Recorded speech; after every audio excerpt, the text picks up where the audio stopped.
Hello everyone, welcome back to this channel. In this video, I'm going to show you how to add money rain effect on a VivaVideo apps. Now let's get started.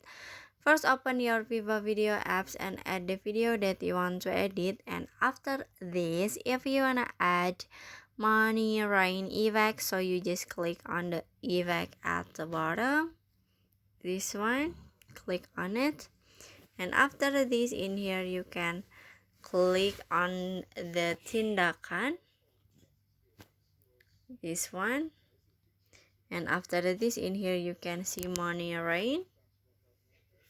You just click on it, and after this you can click on done. And now you can set the effect until the end of the video. And okay, go back. Okay, and finish. So that's how to add money rain effect on a VivaVideo apps.